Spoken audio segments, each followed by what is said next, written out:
Yeah. Okay, good. So thank you to, who is it? Attenti, Mr. Attenti, for his donation of snacks. He should be Matzliach, B'chol Derchav, V'chein Yiratzon. Amen. Okay. Menahot, Tzaditet Amud. So, here's my question, okay? When do you observe Shabbat if you're an astronaut in outer space? That's my question.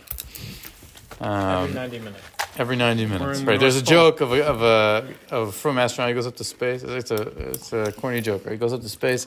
He comes back. There's a whole press conference. They all have video cameras. He comes off the space shuttle. He's like drenched in sweat and he's panting. They're like, what happened? Why are you so worn out? He's like, Shachris B'chamar, Shachris B'chamar. Yeah, every 90 minutes it goes around there. When are you supposed to daven? So we will arrive at that question in a roundabout way through our sugya, which is talking about something a little bit different, but I will try to connect it to that ultimate question. So you will see how as the shiur progresses. First, let's learn the Gemara Menachot Daf Tzaditet Amud Bet. The context of this particular discussion is around broadly how often you're supposed to learn Torah, like how broad is the requirement of Talmud Torah, which comes up all over the place, and then in particular in the context of learning Chochmas Yavanit, right? Are you allowed to learn secular? What's the connection between secular knowledge and Torah knowledge? Amar Rabbi Ami, midvarav shel Rabbi Yossi nilmod afilu lo shina adam el perek echad shachrit v'perek echad arvit. Okay, so in Sefer Yoshua it says, right, the Sefer Torah should not leave your mouth, right, V'yigita bo yamam v'layla, which will become key, you have to learn it day and night. And Rabbi Ami teaches us that means even if you only learn one chapter in the morning, one chapter at night, you fulfill this mitzvah of yamam v'layla. Amar Rabbi Yochanan mishum Rabbi Shimon ben Yochai, afilu lo kara adam el krat shma shachrit v'arvit, ki em lo yamush, v'davar ze asur le'amro b'fnei ha'aretz. So Rashbi says, technically, even if you just say Kriyat Shema in the morning and the evening, you'll fulfill the mitzvah of Lo Yamush, Yomam V'Layla. But he says, don't tell that to Amei Haaretz. Right? Don't tell them that. Because if they get wind of the fact that they're Yotzei Talmud Torah just by saying Kriyat Shema, so that's all they're going to do. Is he not afraid to say this because he assumes Amei not reading his... Right, he assumes that. He assumes that. But you know, they don't know that because they're not learning. You know what the list came up with? Yeah. There's something called Bitul Torah Beichut. Okay. There are levels of its Because they're not learning Menahot. Right. But then, Rava Amar mitzvah lo amro b'fnei Amei Haaretz. Rava says the exact opposite. He says, you have a mitzvah to tell the Amei Haaretz that they fulfill the mitzvah of Talmud Torah just from Kriyat Shema Shachrit Arvit. Why? Yeah. This is Kavanah. If they have Kavanah, they should fill this mitzvah. They shouldn't feel despaired in their Avodas Hashem. He was a chassid. The way I understood this, was to say, if an Amaretz understands that he fulfills the mitzvah of Talmud Torah just from saying Kriyat Shema, so Kal V'chomer if he actually learns Torah outside of that, how great his reward will be. Okay. Or by hearing it, he's learning Torah. Right. Oh, that's double. Okay. That was all just really an introduction. Sha'al ben Dama, ben achutos Rabbi Shmuel, is Rabbi Shmuel. So Rabbi Shmuel's nephew, whose name was Ben Dama, asked him, Kegona mi shelamadati kol Torah kula ma'al lilmod chochmat Yavanit. So he said, I've learned kol Torah kula. Can I learn Greek wisdom? Kara alav amikra azeh lo yamush sefer Torah azeh mipicha v'yigita bo yamam v'layla. So Rabbi Shmuel applies this pasuk to him and says, Tzeu b'dok she'ina lo min hayom v'lo min halayla u'lemod b'chachma Yavanit. I love this answer. It's so good.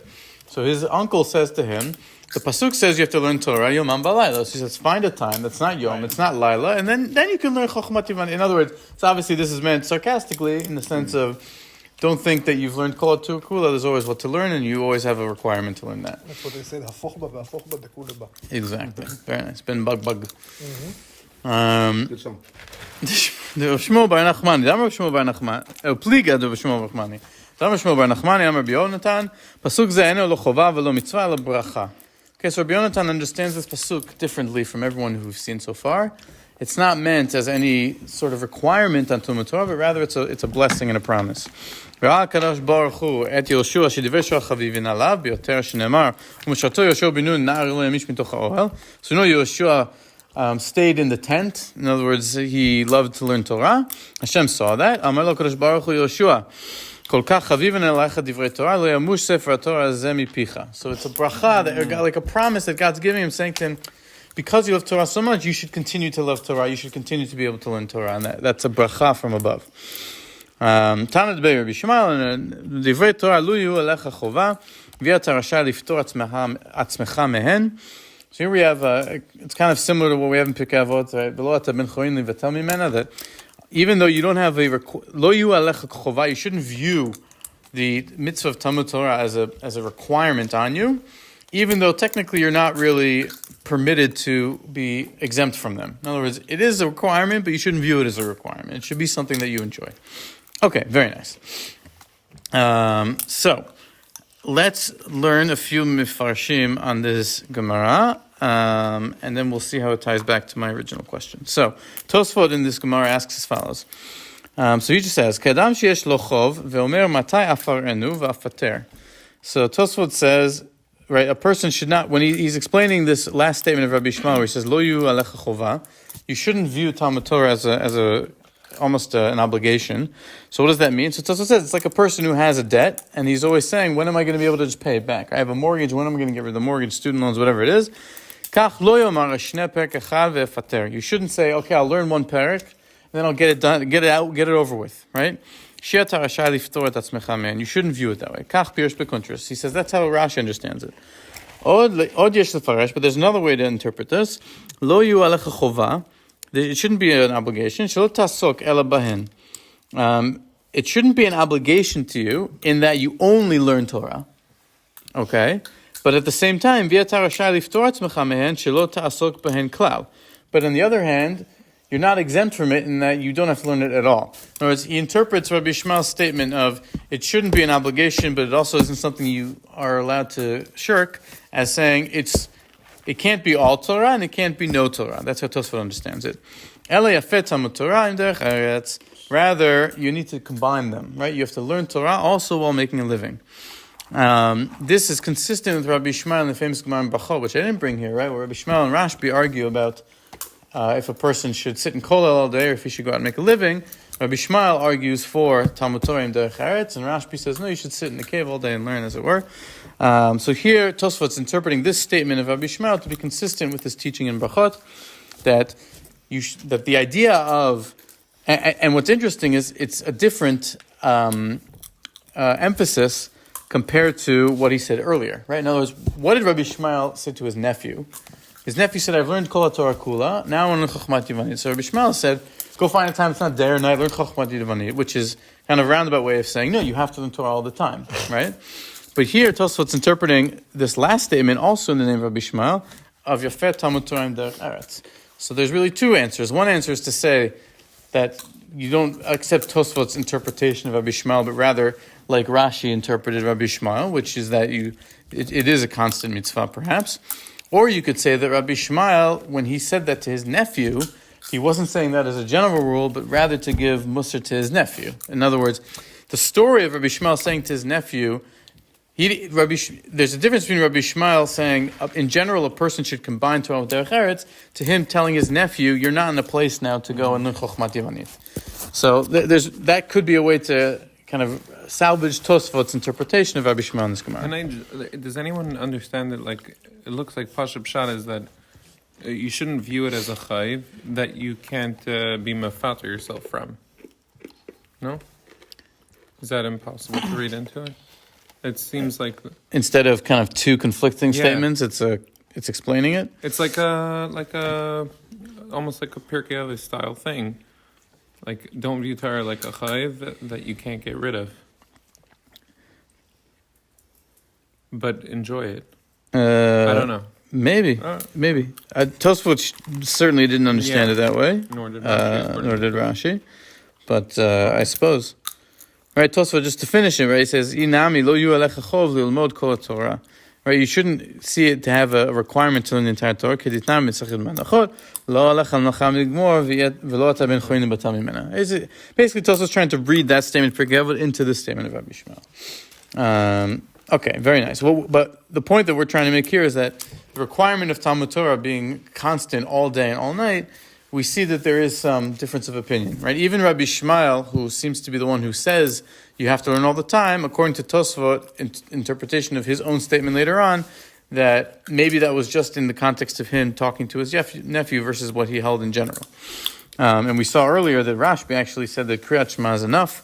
Rabbi Ami said that just one parak of something is enough. So there is some difference of interpretation. Rabbi Yonatan Bichlal didn't understand this pasuk to even be a mitzvah, but rather a bracha. Okay, now let's look at the Yerushalmi, which has a parallel idea. Yerushalmi Peah. Shalu et Rabbi Yoshua, Ma'al shilmed adam et beno Yivanit. So they asked Rabbi Yeshua, can a person teach his son Greek?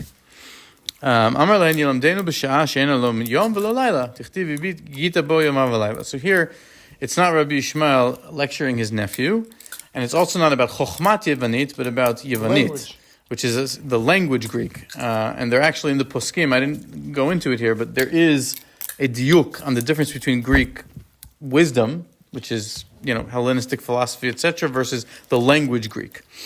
Me'ata asur la'adam lelamed et beno umanut begin dichtiv v'yita bo yomam v'layla. So now the Gemara asks rhetorically. Isn't there a more fundamental question? How would you teach your son Greek if you couldn't teach him, if you yourself couldn't learn it?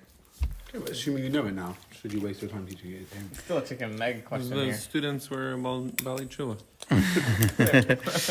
Or can you hire someone to? But yes, I hear your right. V'shinantam levanecha. We say we send him to cheder and we're yotze. So it could be you just provide a personal tutor. a personal No, tutor. it's not. I think it's not a matter of time. It's a matter of place. You learn it. If you learn it in the bathroom, then it's considered. Just saying. Right. Yeah. So the Gemara asks rhetorically now, it says, should I assume from here that a person cannot teach his child any profession?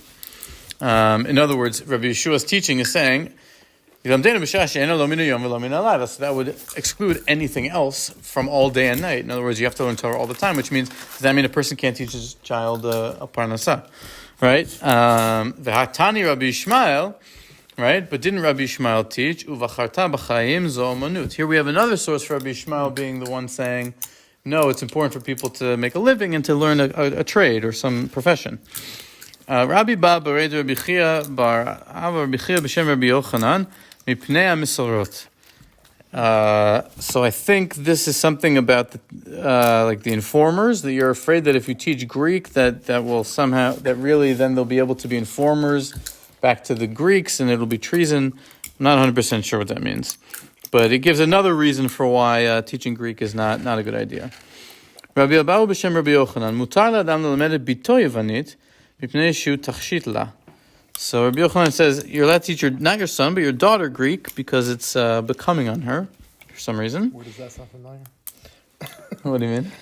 You think of some societies today. You look at the systems where the girls learn for the finals and and general knowledge and the men stick with the Torah at the end of the day. Gotcha. Okay. Yeah. Okay. With all due frankness, in my line of work, since I work in a Haredi campus, have the guys come clean slate, no English, no math, and then they go for the pre-academic, to catch up. Okay. They fall like flies. I mean, in other words, to say that, oh yeah, the Torah will get you there, and whoever does, up until the age of 18, even 21. Really להעמיד את עצמו בעולה של תורה, and since זה מחדד את הראש, or makes you sharper, then you'll just make do. The percentages don't support that. At the end of the day, just pointing that out. All right. It's the facts on the ground. Yeah. But okay. Yeah. Mind me. Yeah. Okay. All right. Shama Shimon bar Abba Amar begin do be'am malfa benatei utleile beri Yochanan yavo alai im shmati Rabbi Yochanan. Okay, so then Shimon bar Abba heard this and he said, may a curse be brought upon me if this was ever said in the name of Rabbi Yochanan. He says that there's no way that Rabbi Yochanan ever said that a person should teach his daughter Greek. Anyways, so here we just have another application of that same idea. Okay, slightly switching gears. Mishnah and Sotah and Daf Mem Tet Amud Aleph. It says as follows. Here we're going to learn a bit about the context of the Gzera against learning Greek, like the motivation. Okay, B'folmus shel Apfianos gazru al atzarot chatanim. During the siege of Vespasian, the rabbis made a Gzera against the crowns of grooms, ve'al ha'irus, and against engagement. In other words, there's a time of crisis, people shouldn't have been too happy.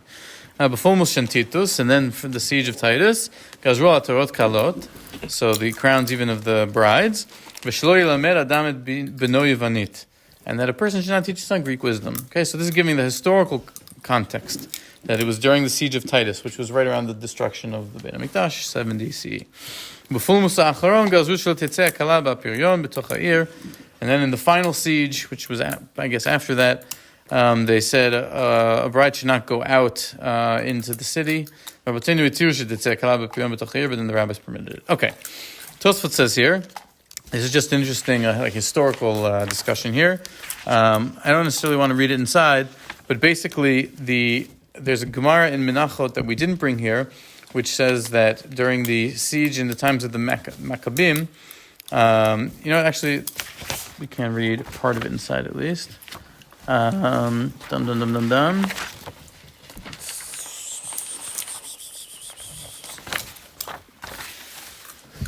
It was here.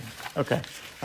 Basically, there's a story about how the Gzera against Greek learning and wisdom was in the time of the Maccabim. So then Tosfot asked this whole question. If here you're telling me it happened during the siege of Titus, there you're telling me that it was during the time of the Maccabim, and those were separated from each other by 200 plus years.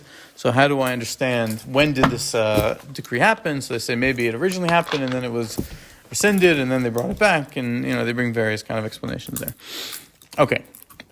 The Sifra says as follows: Lalechet bahem asem ikar ve'al ta'asem tefela. So, right, there's this pasuk that says that the words of Torah should be lalechet bahem. The mitzvot should be things that you walk in, which means they should be the ikar and not the tafel, right? The primary thing. Lalechet bahem. What does that mean? Shlo yeh ma'asacha u'matancha ela bahem. You shouldn't do business except in the context of your Torah. Shelo te'arev bahem dvarim acharim ba'olam. Shelo tomar lamadati chokhmat Yisrael elmod chokhmat umot haolam. Talmud lomar lalechet bahem eincha rashai lipater mitochan. So here we see, I think, the way I'm interpreting this is almost like a machloket within the Sifra, which lines up to the machloket we saw earlier, where this last opinion says, don't say I'll learn. No, this last opinion is, don't be like Ben Dama, right? Be like Rabbi Ishmael. Don't say I'll learn, I've learned the wisdom of Israel, now I'll go learn the wisdom of the nations. No, lalechet bahem, you should always walk in the ways of the Torah. But the previous teaching of the Sifra says, asem ikar v'al ta'asem tafel, which means they should be primary, but primary means that there is still something else, right? You're allowed to learn chokhmat umot haolam ostensibly. It just needs to always be put in the context of the Torah being the primary thing. So you have, again, this tension between, is it Torah or nothing, or is it Torah combined with something else, but Torah always being given primacy. Final source on this point, the Ran in the Darim, he says something interesting. Yes, the Ran, exactly. So he says, Mistabrali, it appears to me, the lav dafka de behachi mipater, shechayav kol adam limod Torah yom v'layla kefi kocho. So the Ran basically says, his interpretation of this idea that a person has to learn Torah day and night, kefi kocho, according to his strengths. In other words, it's not that every person, and this might be what Rashbi was alluding to when he says Kriyat Shema might work for Samei Haaretz, technically, that not every person can learn all day and night. Let's go back maybe to what you're saying about the Charedim. I'm not going to go there, but basically, not every person's cut out to learn Torah day and night. Some people need a mix. So the Ran says kefi kocho, and that's the idea there.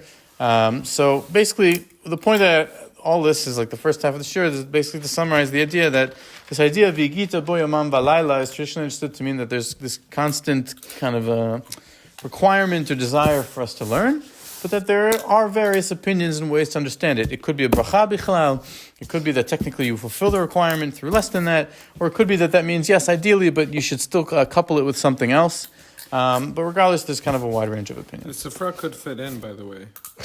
Like the whole idea that you shouldn't say that I learned all Jewish, Torah, and now I'm going to learn Chochmas Olam doesn't mean that you're not allowed to. It's saying don't delve into that study because you think you finished it.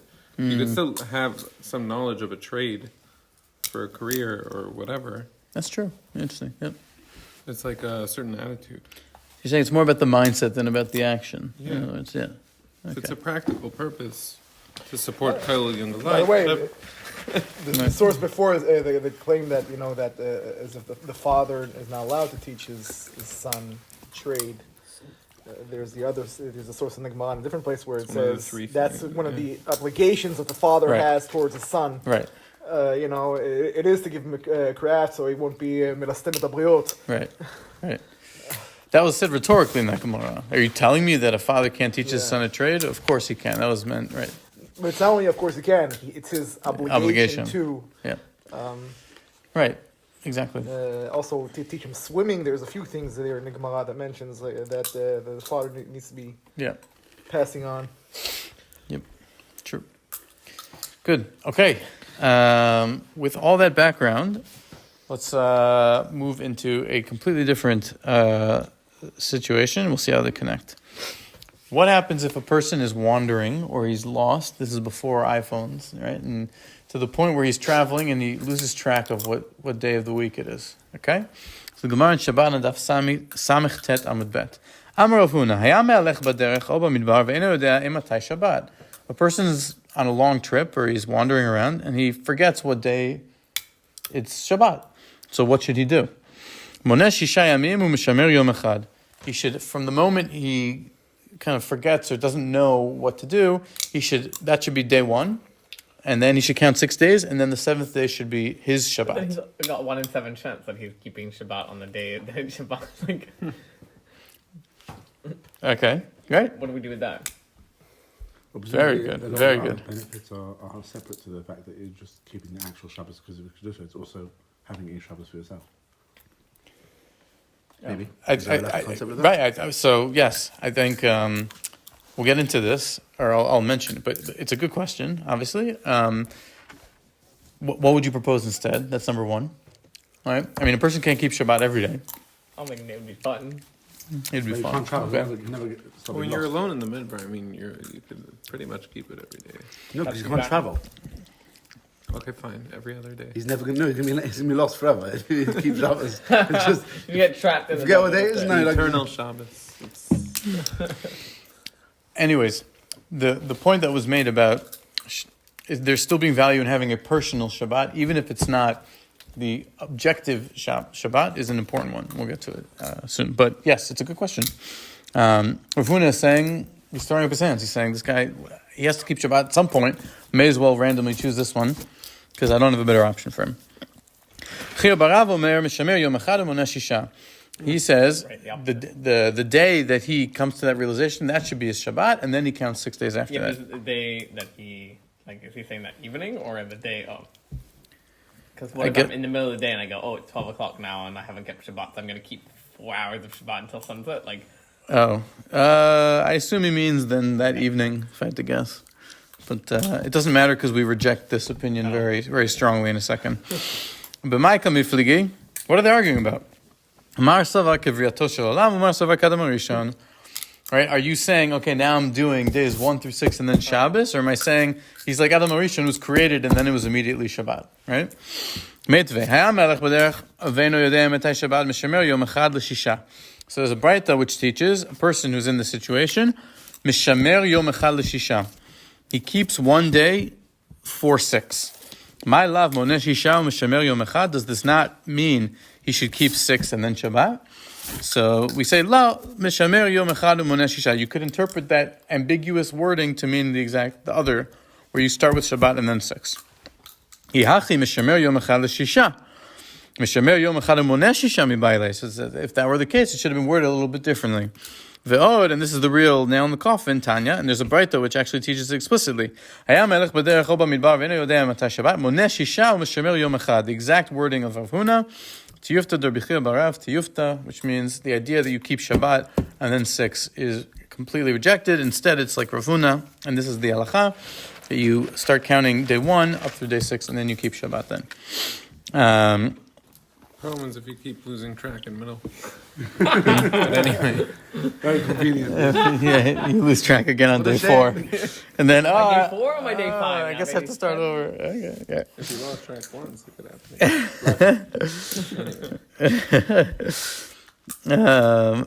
Okay.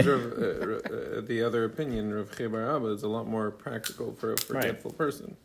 Because you keep Shabbat and then you count, right? So if you lost track Every after time 3 you days, keep Shabbos again. realize you lost track, you have another Shabbos. Versus here, you could keep losing track.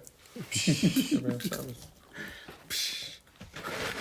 Maybe that's what it is. What are Yeah. you worried about? Maybe that's what he was trying to do. Is to make sure this guy didn't go too long with the Shabbat. Yeah.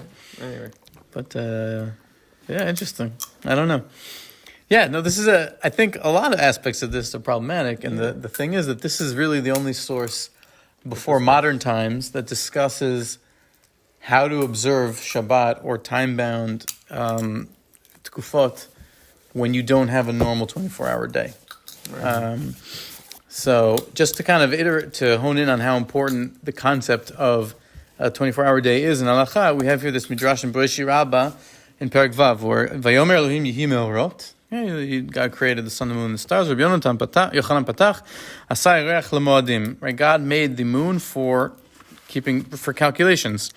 Amar Rabbi Yochanan, Lo nivra le'air ela galgal chama bilvad. The sun was only created in order to create light. Im ken lama nivret levana. So why was the moon created? Lemoadim, so that we could keep track of holidays. Kedei lekadesh b'cheshbona roshei chodeshim v'shanim. So that through calculating the moon's cycle, we can create months and years. Rabbi Shilo dichvar tamarta b'shem Rabbi Yochanan Amar, af al pi she'asai reach lemoadim.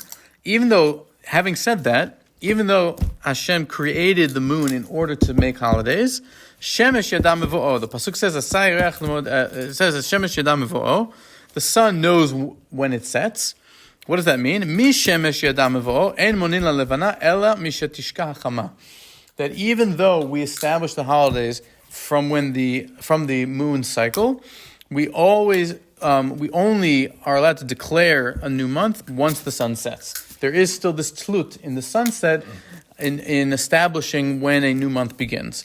In other words, the moon alone is not enough. I also need shkiat hachama before I can then go and declare it's a new month. And in general, we know that Shkiat HaChama is a key part of the halachic day, right? It's when the Shkiat HaChama is when the halachic day begins I and guess ends. also to make it very concrete, where it was, there are times of day or even throughout the year where you can actually see the moon During the sun. when the sun's still, Every month there's time, yeah. It's saying that the value, that what's considered a day is when Shetishka Chama, Right. which becomes problematic. Right. So that's not a problem for this case of the guy lost in the desert, doesn't know when Shabbat is. But it is a problem for, say, if you're near the North Pole, right? Yeah. Because when you get close, you don't even need to be at the North Pole itself. Even if you're close to it, and there are tshuvas about this in modern times, where there's periods where it's like, let's say 2 months where the sun is doesn't really set, and then 2 months of darkness, and then it oscillates back and forth. So when do I observe Shabbat, right? So the problem is that since the day is defined based on Misha Tishka Chama, so I can't just kind of like look at a 24-hour clock and say, well, okay, this is, when it is in Eretz Yisrael or something like that, or maybe I should do that, right? Because Shabbat is not necessarily a practical, I can't really do it in the North Pole. So there's a whole series of, basically there's this article that I brought here, this thing by Rabbi Blythe, I think it's from YU. I would really recommend reading this, actually. He has this whole long kind of essay on how mitzvot aseh she'azman grama apply in the polar regions and in Earth orbit. And he brings tons of tshuva and all these halachic discussions. And it's basically centered around this problem of how can I do Shabbat when I'm in the polar regions? And the basic assumption is kal v'chomer in space, because in space I don't forget 2 months or 6 months. I don't have sunrise or sunset at all. Right? There is no concept. Also, it depends how you. They do have it like it goes dark. Yeah, You go- and you're on the other side of the earth. So first of all, that would be every 45 minutes. But it's not a sunrise or sunset. But it's not- just Earth is in your way. Right, it's Earth's in your way. It's not in the sense of Shkiat HaChama, in the halachic sense. We have family in Norway, and they had this problem. I think a couple months of the year they only make Haftarah Sunday morning. Really? Don't they normally keep the time that the closest place that there is Shkia? I don't think there's a sunset. Well, I have to double check with them. But I heard that you take the closest place that does have Shkia. So in this, he brings for the polar regions, if I have a Jew in America and a Jew in, let's say, London, they both go to the North Pole, they're both supposed to observe No, they're Shabbat based on their home places, That's so crazy. so that they're observing Shabbat at separate times, That's weird. even though they're They have to together. ask each other to do things on Shabbos. Yeah, I was just gonna say that. We write Shabbos. That's weird. Early Shabbos, and you say you still didn't come back from So I shul said- and this. Right. So I said when one told me I was going to speak about this, and then I happened to see a post like, the next day about a Muslim, because there hasn't been a religious Jew. I think Elon Mamon didn't ask about Shabbos, but there was a religious Muslim who went to space, and they had a whole conference, a bunch of So the religious side scholars, prayers when- and they passed for him that he davens on the time zone of that he took off from, and he has to Which makes face. sense. And he has to face Mecca at the start of prayer, but if they move, then it doesn't make a difference. That was It makes sense though, because it's good logical. I mean they daven 5 times a day, so he would be like literally davening constantly. Shaka Nehemiah, the joke, it's nothing on him. Yeah. This guy's like standing up and 5 times a day, a lot. Shabbos Michal Maritime, even more. Yeah. Although there's a shortened version also for them. Same way that we have the Right. Same idea. Right. Okay, so let me just wrap up now. Let me read these 2 paragraphs because Rav Bleich says something here which I thought was very interesting.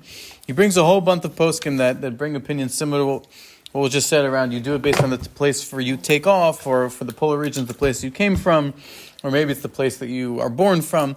There's different opinions on how you're supposed to kind of deal with this, but all of those are assuming that you still have an obligation. It's just a matter of figuring out, kind of like this situation with the desert. It's not ideal. I don't really know, but I still have to set the time, right? Instead of assuming that there was an obligation, and if there was an opinion that would say you have no obligation. So let's look here now at these last 2 paragraphs of Rabbi Bleich. So he says, there is, however, another possibility that to this writer seems to be the most cogent way of viewing time in the polar regions. It may be suggested that in the absence of the halachic criteria of sunrise and sunset, there is no halachic day and hence no halachic time. Locales in which that is the case have no time because they transcend time. The result would be that obligations with regard to time-bound mitzvot are simply non-existent in such places. Wow. you don't have to keep mitzvot at all. You wouldn't daven at all either then. Wow. Should not lotases, not ones that aren't based on time, but ones that are grounded in sunrise and sunset as Yeah. defining when they Davening, apply. Shabbat, like He would say there is no sunrise and sunset, so they don't apply. Wow. And to me, this makes sense. It'd be a weird Jewish experience though. Yeah, can you because I think there's a overlap of Shabbos, like where it's Shabbos all in everywhere, no, or just about. There's objectively speaking Shabbos. Like yes, it starts and ends at a different time, but like when you get to like middle But of not Shabbos, from a halachic framework, there isn't. Because there was no sunset. but that day is So Shabbos. it's not another day. It's the 7th day, and it's always There is been no that way. day. There's no day. Yeah, but just From because a you halachic can't That's part see, of the view. there is, yeah. just because you can't see the day doesn't It's mean hard it's not. for you to accept It's Shabbos me because everywhere. it's weird to not have Shabbos, but It's hard for you it to makes accept. sense. The second paragraph, if there is no obligation with regard to time-bound mitzvot in the polar regions because a person finding himself in such a locale has transcended time, the same is certainly true for a person on a space journey. If there's no halachic time in the polar regions, a for tiortai, kal v'chomer, there's no halachic time in outer space. Outer space is literally above time. I need an area that is transcendental to time. Thus, although other mitzvot are personal in nature and hence in this writer's opinion fully binding even in outer space, time-bound mitzvot are not at all binding in celestial regions. Time-bound mitzvot can no more be binding above or outside time than can mitzvot contingent upon the sanctity of Eretz Yisrael be biblically binding outside the confines of the country. So he compares how Truma and Maser doesn't apply in Chutz La'aretz to you being in space. It's an actual psak. So he argues this, but he says, I don't feel comfortable giving this psak because it's like an innovative idea. Serious karch. Right, and he says the reason why he thinks other poskim didn't go here is because the ramifications are so radical, right? You That tell people that when they go live in the polar regions, they're like, I got that's they it, don't I'm have to good. do anything. Yeah, I'm good. So poskim don't generally say this, but I thought this was a really interesting idea. And now, just to tie it back, how does this have anything to do with what you were saying before? So this is my chidush on how to read now the Gemara back in Menahot. We saw Sha'al ben Damad ben Achoto Shal Rabbi Shmuel. Rabbi Shmuel's nephew asked him, "Kagona nish lamati kol Torah kula. I learned the whole Torah. Ma lid mochach mati. Can I learn Greek wisdom? Karalav mikra as lo yamush sefer Torah zemipicha v'gita b'yom v'layla. Learn Torah all day and all night. Seo bedok. Go out and find She'ina lo min hayom v'lo min halayla u'lomad b'chachma yivanit. We have found a place and a time that does not have lo min hayom v'lo min halayla. Rabbi Shmuel didn't know about ostensibly, but the polar regions are about outer space. Perhaps Ben Dama could come now and say, That's where you go. all right, so I'll go learn Chachma Yivanit on the International Space Station. No, well played. He's so proud right now. He's so proud. That's good. I was thinking that the answer to the question about what to do in the polar regions is you stay learning in Torah. Don't learn Chachma Yivanis. You won't end up being an explorer or going to space. You won't even get there. So it's funny you say that because I skipped a source here in Brachot Lamed Aleph, where basically this source is that Gemara is kind of a broad in a tshuva where someone asks, I forget which Rav, but recently, in the last 100 years, they said, they asked this question, can I go to the polar region and then I have all these issues? And whoever the Rav says, it says, from Jews don't go to the North Pole. That was the answer. In other words, like, avoid the issue, right? Why are you going to space? Why are you going to the North Pole if you're confronted with these problems? That is one approach. There's arguments against it, because I forget which Rosh Yeshiva it was who went to the Swiss Alps. And they asked, why are you wasting your time? That was with Shimshon Farhouse. Yeah. And he said, why are you going? He said, because I've heard it's beautiful. I'm going to get to Shemaim. And Shemaim said, do you see my Alps? Right. So you could say the same about outer space. Right. Yeah. I mean, or the pole. but and Norway is gorgeous, like Northern Lights, and there's reason to go. The next show will be given in Norway. In the North Pole. See all that. It's kind of the extension of the Harotzi Leachkim Yadri. You can go a little outside the boundaries of, you know. Yeah. I meant this interpretation tongue in cheek, but I thought it was kind of it's good, right? It's a good way to. It's like Ben Dama gets the last laugh against his uncle, you know, like within the framework of Allah. Right. No. Well, it's interesting. I think they thought the world was flat, so it's hard. They couldn't have imagined a concept like this. What? When? Back in the times of the... They certainly didn't have a concept of a day that was meaningfully different than 24 hours. That's why I think that's what Rabbeinu Tam's. No, I don't think that I think there is an understanding that... Well, obviously, there's a question of the centrality of the sun and the solar system. That's a different issue. Did they really understand that back in the day? I doubt it. But if you look at the at least as far as the Earth being circular, I think there was some kind of understanding there. I don't think so. It doesn't seem so. There's a lot of comments that I remember, like that show at least many of. Well, they didn't know about the. But not only the new world, so to speak. They didn't know about. No, I don't think. No, I'm saying not only the Tanaim, common knowledge. Yeah. I mean, even amongst other. I mean, I'm not an expert. From what I've heard explained about times, like Rabbeinu Tam is based on like the thought of all this. Rabbeinu Tam was a flat earther. Yeah, pretty much. Watch too much YouTube. But I think there were some understandings of also, if you like, Chochma Yivanit, quote unquote. There was an understanding that again, you can ask yourself, without thinking of the having the Earth flat or at least some kind of like a disc shape and they have three big elephants on it carrying on their back and whatever, or Atlas shrugged or call it whatever you like. But I think there was some kind of understanding because there's the Gemara that deals with the borders of Eretz Israel, and there's the whole idea where as if you can continue west with through the sea, with technically speaking, and as if you can draw two lines from the north and from the south, going towards what was the term, the Pillars of Hercules, which is the Gibraltar Straits and beyond. So yeah, technically they didn't know of the North America. But the fact that Kadr Tachli. Shkoch.